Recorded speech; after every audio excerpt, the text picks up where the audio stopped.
Take one. Noir.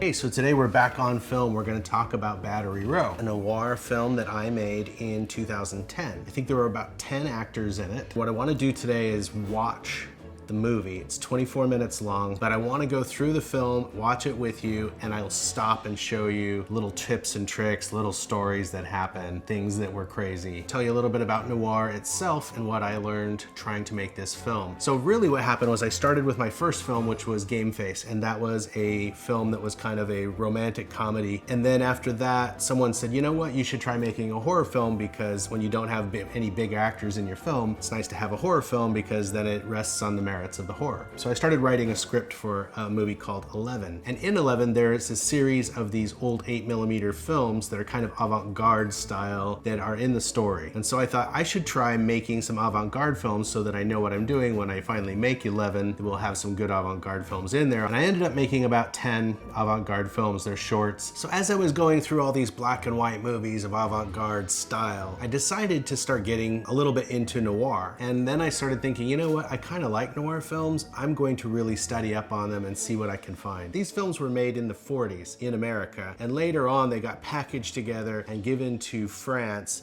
And like in the early 60s, late 50s, French people were starting to watch these films and they named them film noir. The subject matter is dark, the lighting is dark, just everything about it is dark. So in the 30s, you had films where good was good, bad was bad, and good always triumphed over evil, and everything ended with a nice pretty bow. Whereas noir in the 40s, you had people coming home from the war, kind of disillusioned with the way the United States was. This utopia that they were fighting for was not exactly what they wanted. They were starting to realize that good isn't always triumphant, bad sometimes wins. And so these films started coming out where reality was more evident. You had a dark, gritty feel to the films. And a lot of the reason they were so dark is because they had more simplistic lighting techniques, because these are budget films and they were doing the best they could with what they had. And if you look at some of the higher budget films of the same time period, a lot more light is used, a lot more production value. They were basically the indie films of the 40s. Sometimes you'd see the hero die at the end, or end up in the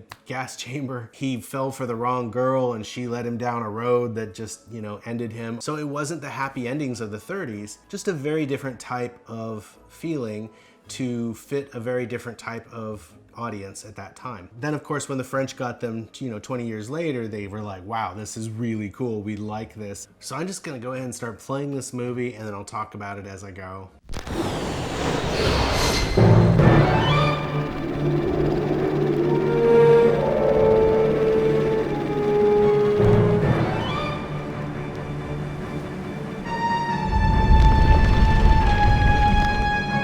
Okay, so this beginning shot we shot underneath the Santa Monica Pier. That's Ellen Burns walking, looking for a place to talk. Such great light that day, we just got really lucky. Actually, I'd been there before to scout it out, and I knew that the sun was going to be coming through those pylons about that time period. And I'd say it's probably 4 o'clock in the afternoon.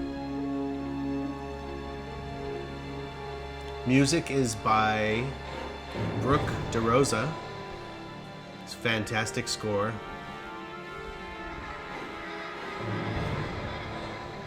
A little bit of footage I've bought from some old footage of things mixed in with the Santa Monica Pier and all the things that you can do on the Santa Monica Pier. Like that. And a producer, Amy Logan, used to be Amy Wagengreen, helped me quite a bit. Kept me on task. Okay, so this is a fake, I'm gonna stop it right there. Ding. Okay, so that was a fake photo booth. So I took a shot sitting next to the pier, looking up at the pier. That's real. I just made my own photo booth I think in Photoshop, and I threw it in there. And then I shot him going into that space through a door at my house. And this part here is him inside the photo booth talking. And the photo booth is actually my hallway. But I threw in some curtains and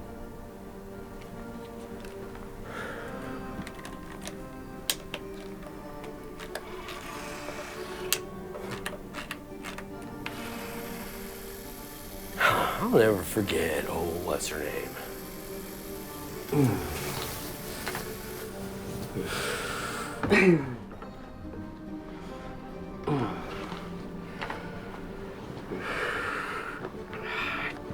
None of this would have even happened if she hadn't kicked me out.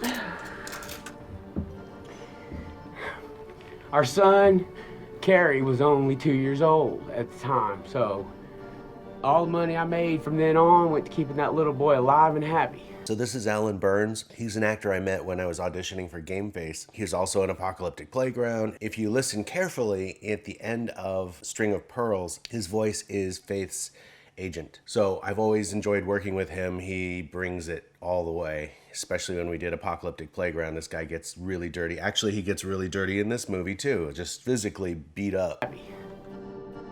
And you know, how long are you supposed to be able to keep a 9 to 5 when you're living in your car? Not that it even runs anymore. So I took some odd jobs that were not exactly tasteful. So he's sitting at the end of a hallway in front of my bathroom. And then I'm about 6 to 8 feet away from him, zoomed in to get more of that feel there. This is Suicide Bridge, which is in Pasadena. I'll show you a little shot here of Charlie Chaplin's The Kid. There's a brief moment at the beginning that shows the woman who leaves her kid in the limousine and walks away, and then she goes to the edge of Suicide Bridge, which even at that point was known for having suicides. This bridge was built in 1913, which coincidentally is when the building we use later on, the big factory, was also built in 1913. So we shot this one night with Alan.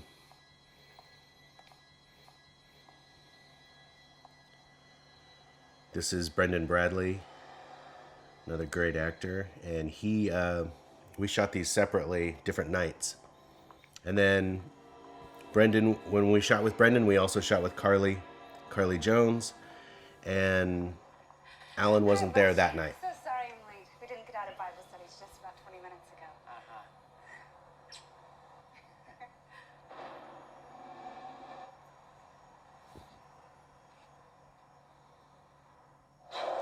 Okay, so this scene where you see him falling off the bridge, this was a scene that was one of those things I figured out later. I wrote it into the script, but I had no clue how we were gonna do it. I do that a lot. I just kind of write up a script and I think of a few things that might be a little bit outside our budget, outside the idea, outside the abilities that we have. And I just keep it there and see what happens. And it's amazing what can happen sometimes when you think a little bigger than your budget. So what happened in this case was that I wrote this into the script. It wasn't until later on that we'd finished shooting just about everything else that we went back, and a client of mine decided to book a green screen studio for the day. So we went in, we shot on the green screen, and I swear we were there for 2 hours, and they were done. Everyone was done. They're like, cool, thanks, bye. And they left because they're busy people and they didn't want to hang out. So we had another 6 hours of using this green screen studio, and I was like, so luckily I call up Alan and I said, hey, what are you doing? Can you come over here to Burbank?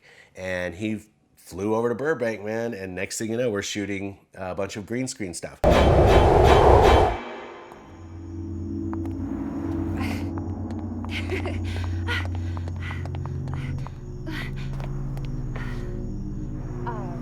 What are we doing?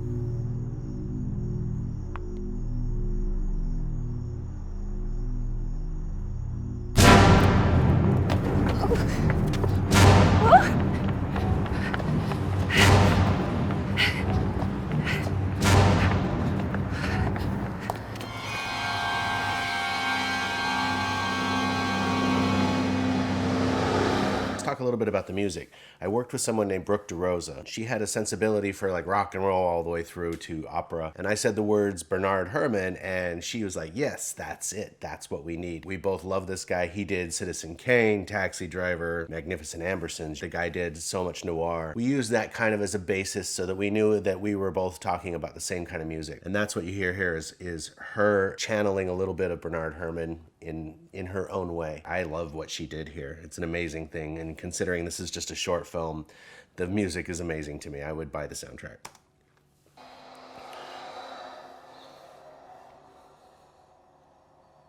So we shot part of that. We shot one bridge. We shot the part where he's looking up over the fence where he supposedly jumped. And then this is a different bridge nearby, but I wanted it to where I could get below the bridge and look up at them looking over. And that was a completely different bridge because I couldn't get that with the suicide bridge. And then when you see what they're looking at Douglas over there stumbling, that's actually shot in an alleyway by near where I lived in Studio City. So we got basically three different locations tied into one. Aha, what? The coconut grove is that way. Are we still going dancing? Unemployed. Joseph McCarthy begins television October 1951. This shot from the gutter is taken in another part of downtown LA. These are, now that we're down in LA, this is just an old part of LA that I like the buildings, and we literally drove around that night and found this spot. I had this all storyboarded out so that I knew, here's what I need. Here's my shot list. I need this shot from the gutter. Bomb shelter plans, like government. How do you feel about a drink? They have drinks at the Grove. I have to say Carly was really a good sport here because she's running around in heels all night. Here she is with this big jacket and these high heels, and Butch is dragging her around.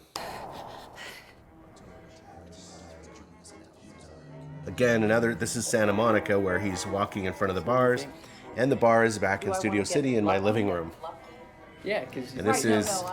Now we have here two people from Frosty, Heidi, and Frank. We have Heidi Hamilton and Eric Scott Smith playing Lucky. I was lucky enough to get both of these talents into this film. I was talking to Heidi one day and I said, I'm making this film, and she said, I'd love to be part of it. And I'm like, she actually made her own shirt. She got the shirt and she had her name tag put on it. So our hairdresser was Navon Johns. She put this beautiful victory roll into Heidi Hamilton's hair. Yeah, because... Right, no, I get it.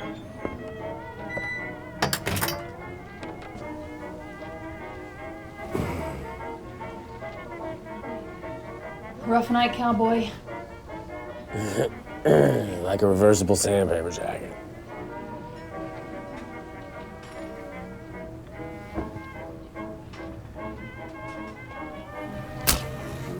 So here's a good shot showing Heidi standing at the bar. I realized that a lot of times when you don't have a lot of money, you can gain some kind of fantasy through not lighting certain things, especially if you have a dark movie like this. I was able to make a long bar. I knew I wanted a long bar in my living room. At first I was trying to get a bar, and I was going through all my friends trying to say, do anyone know of a bar that will let me shoot there for a few hours? The problem was that we had to smoke, because in a noir film, there's just so much smoke. There's smoke everywhere. So I knew that no matter what, I was gonna have to build this bar. And so here's this bar. It's basically a bunch of long pieces of countertop that I had around.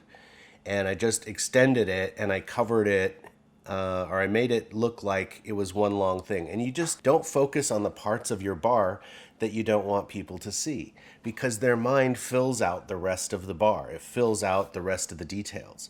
If you don't tell someone up front, this is a bar that's built in a living room, they don't think it's built in a living room necessarily. What I was really worried about now was I wanted to light Heidi, and I wanted to light her a certain way. So I built this little grating thing you can see at the side of the bar, kind of where she puts drinks, and I wanted to see the light coming up through that. A little bit of a Shining throwback for a second. So I just built this grate out of some material I found at a hobby shop that had like a metal design. And underneath that I put some diffusion. That's all it is. And then some small lights. And that gives me a chance to not only light her from below, but it also, in a minute, you'll see a scene where she reaches for a gun in the till down below. Then she moves her hand over to some money instead. For me to justify the fact that there's enough light to see her hand down there, this light actually helped me get my mind around that. Not necessary. You don't have to do that. You can light things that don't really have a logical lighting source. But for me, I thought it would be nice to have that. So that's kind of what this light is below her,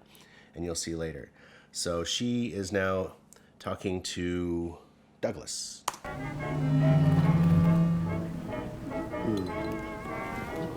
There's the smoking. Nick, why don't you give me 4 reasons to forget? Why don't I? See, look at that shot right there, looking down the bar. Can you tell that that is not one bar unless I told you that? You just accept it as being one long bar. Also, look at all the smoke in there. It diffuses what you're looking at. I think the budget for this was maybe $4,000 for this film. That's about it, yeah. I don't know.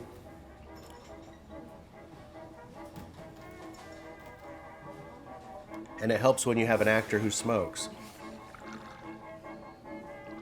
See shots like this, now that light's coming up through those glasses. Pretty. I did that purely for myself. Watch that bottle. I don't know how that bottle didn't fall over. Heidi must have been a bartender in the past. There's the shot in the gun. Okay, see that shot right there? That's shot with one light. I put a little bit of a bounce over here so that you can see the gun a little better. It's a tiny bounce, about that big. It's our producer's hand reaching into the till, grabbing the $100 bill.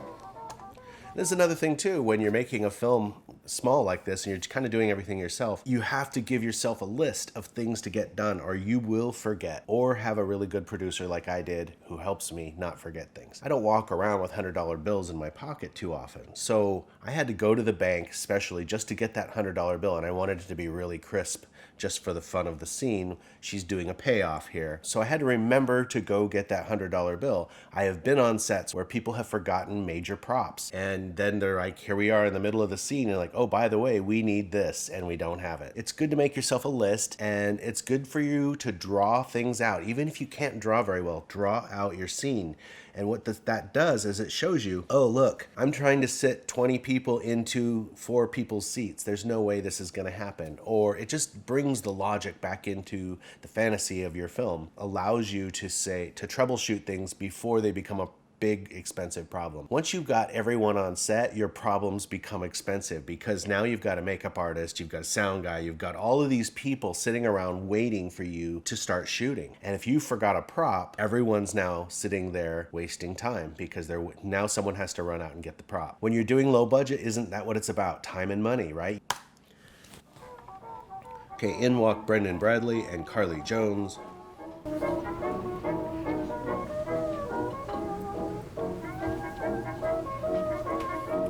You know, I remember my first fight.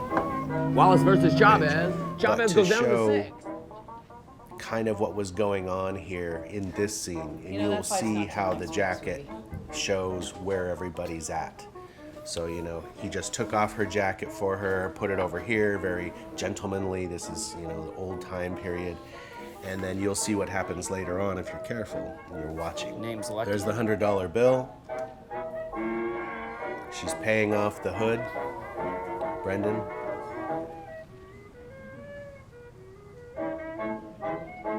And so now what I love about this is that you've got Carly, who is this Christian girl. She's late from Bible study, meeting a hood out on a bridge to go out on a date.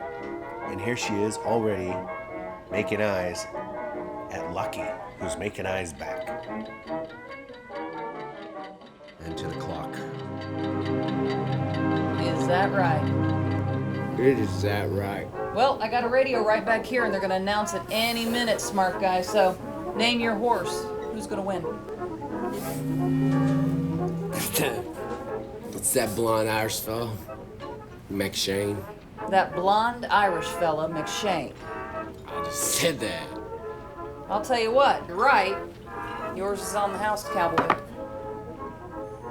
Why do you keep calling me? The ballots are in, and oh! I don't know if you saw in the background, Lucky and the girl, he grabs her jacket, puts it on her, and they leave. Just subliminal. That whole storyline about her and Lucky is just something for fun to do in the background. And so they're out the door pretty much. And if you watch Brendan Bradley's character, he doesn't care because it's all about Douglas. Here's the radio.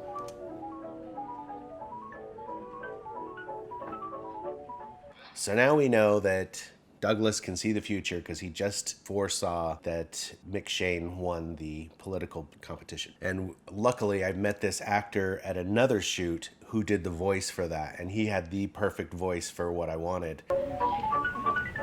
So, I went back to my shady nighttime work for a few days anyway. And no, I ain't proud of it, but at least my kid's not going without. and I quickly became the guy to go to if you wanted something incriminating shot on 8mm.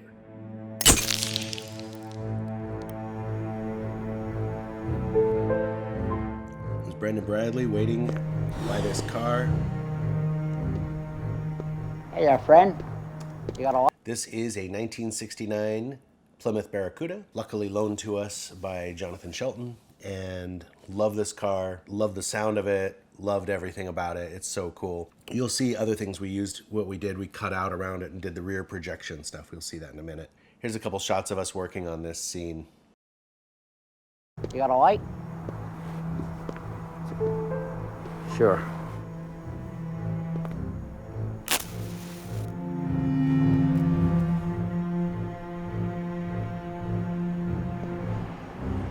Hi.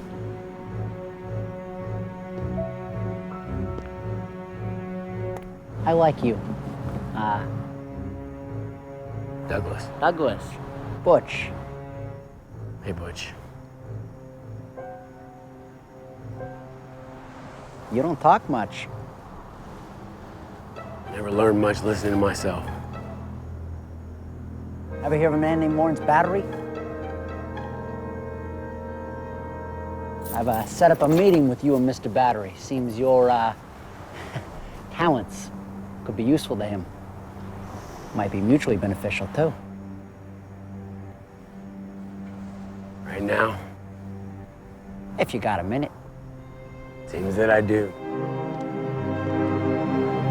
What I love about these two actors is Alan can play things really kind of goofy and strange and over the top if he wants to. And we kind of chose not to so much. We played his character fairly real. And with Brendan, his is pushed a little bit, which I really love that too, because between the two, you've got your old noir and you've got more of a new noir, I think, in a way. And Brendan's character is just, it's got like some kind of feel that makes you, reminds you of the old Dick Tracy kind of stuff.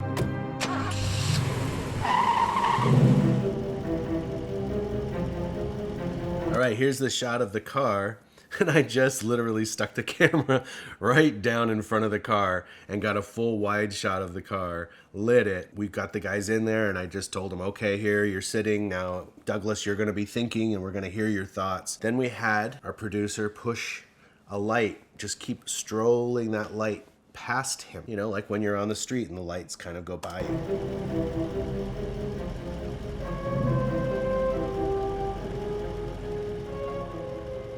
No one rain checked. That background footage, by the way, is shot off of Franklin in Hollywood, where there's a lot of old stuff like Hotel Hollywood, anyway, it's right around Gower, Franklin, heading west towards Cahuenga. No one rain checks an invite from Lawrence Battery for lots of reasons. And I had mine.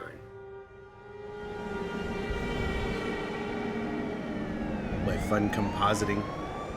So that building in the background there is something that I shot in several times. I did several photo shoots in there, and then I shot with Frosty, Heidi, and Frank. If you ever go to my YouTube and you see my Frosty, Heidi, and Frank thing where they're playing doctors, that's shot there. There used to be a studio in there that had a full-on ER set. Then you could go upstairs and just see natural 1913 factory building left, just sitting there. Nothing really in it so much, but cool old, you know, floors. I think there were about 60,000 square feet on each floor, and there were 6 floors and a basement. Also, if you are a LA Noir video game fan, you can find this building in the game.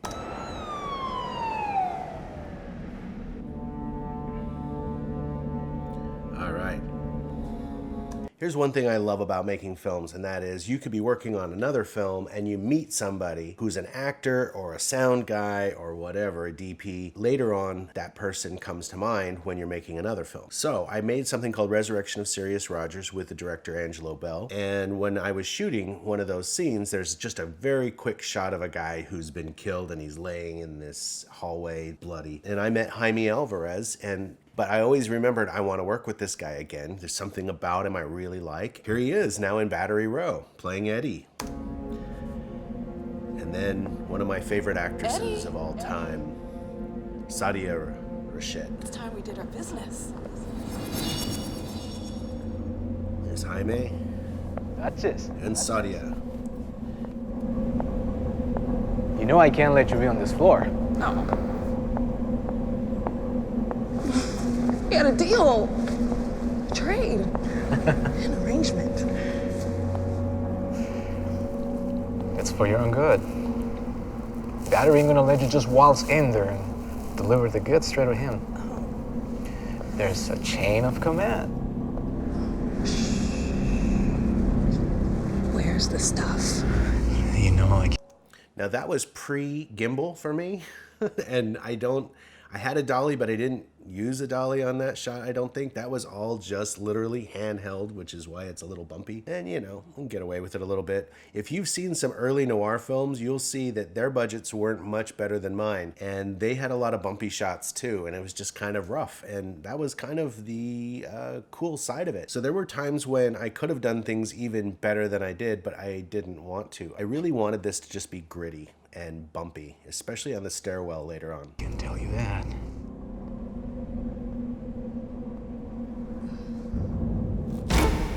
Jaime's wearing a very nice suit. With what is about to happen, I didn't want that suit to get hurt, and you'll see in a minute. So we had a way of getting around that. I met Sadia at the audition for my first movie, actually, that I shot for someone else. And this is back in 2005. So I just figured, back pocket, I'm gonna work with her eventually. She was in Apocalyptic Playground, and she has a mean left hook. Okay, so here's the storyboard for this shot. She's got this knife, which took me forever to find exactly what I wanted. We had special effects artists who came and were sitting in on this, and so my people are over here, and they've got a ladder, and they've got blood bags up in this ladder, because you need gravity to help you with this situation. So what's gonna happen is she's going to slit his throat.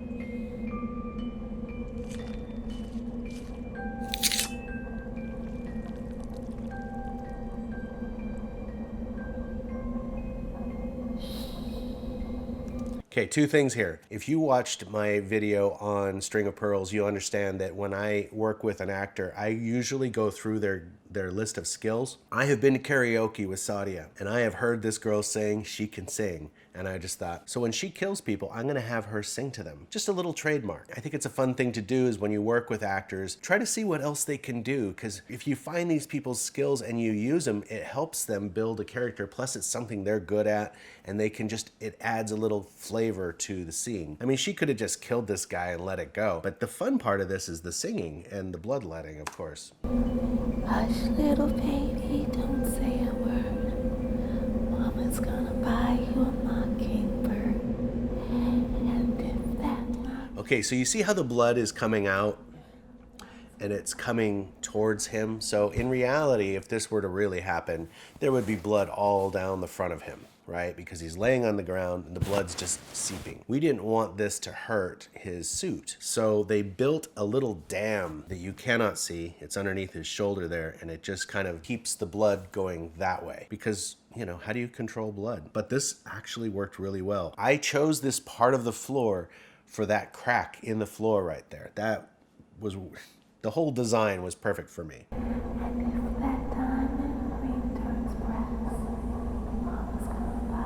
You can see things start to blur out, including her voice starts to get really echoey, which is, I'm trying to simulate him dying. Maybe what's going on in his head as he's dying. So here's our floor shot. I just wanted a long dolly shot, and I think we did this with a wheelchair.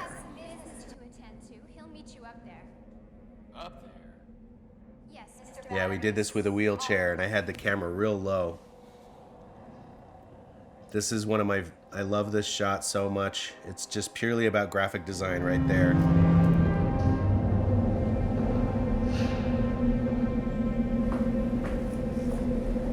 Dirty home movies.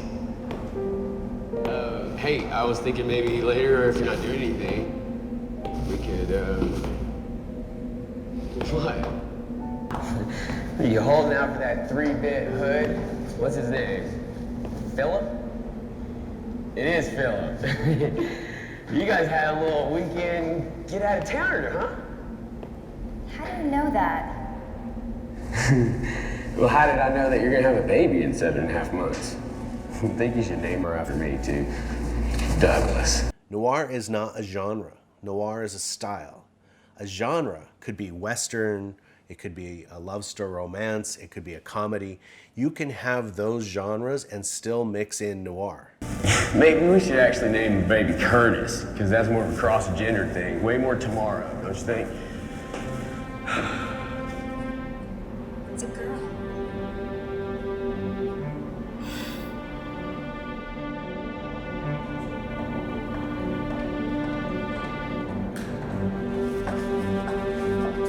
Oh, at least I hope that we can still be friends.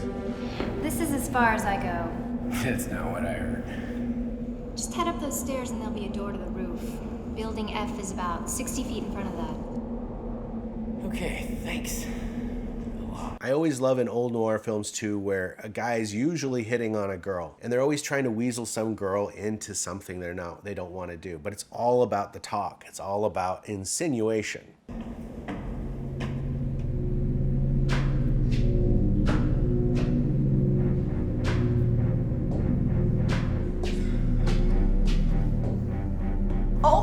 Okay, oh. You are so late, Frederick. Douglas. Why bother coming? You're dead already. Given the alternatives, Ooh, whatever you're taking to Mr. Battery. You can just unload that here with me.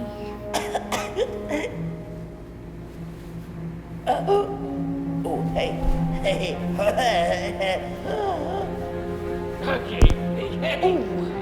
That's bad enough. I was expecting in the torture room. And so when I rented this building, I was sharing the building with other people. In fact, Time Warner was doing a History Channel thing on the roof. I had 12 hours to work with. I was literally wall to wall, minute for minute, everything booked. I could not screw this up or I wouldn't get everything shot. And it's a huge place, so it's real easy to forget things, to lose people, to lose time. So part of this was I knew that there were gonna be stairway shots, maybe 6 locations. And I knew that one of the things that takes the longest amount of time in a film is the lighting. This is a noir film where we knew we wanted things lit a certain way. So I hired 2 guys to light ahead of me. So I'm working here, the next scene's gonna be over here, there's already a guy who's lighting over there. And then there's another guy ahead of him lighting the scene after that. I never had to wait for lighting. It was always done before I even got there. It's expensive in the way that you have to hire someone to do that for you. But on the flip side, you're saving yourself a ton of time. And then you're able to get a lot more done with that building, which costs me the most. And the insurance on the building, those 2 things probably cost me the most out of that whole situation. So it's definitely worth it to have somebody lighting ahead of you. I spent a good 3 hours in this building with Amy and with my daughter Britt, and we did shots all around finding the locations we wanted.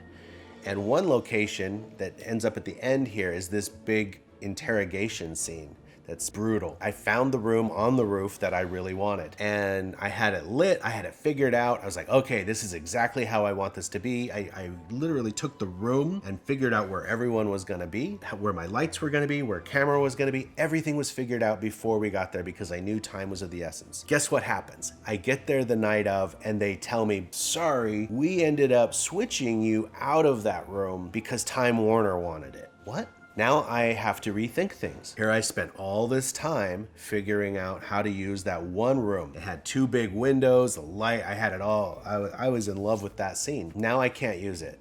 And they said, but if you like, you can use the basement. Well, I knew in the basement, because I had shot there before for Apocalyptic Playground, I knew there was a sump.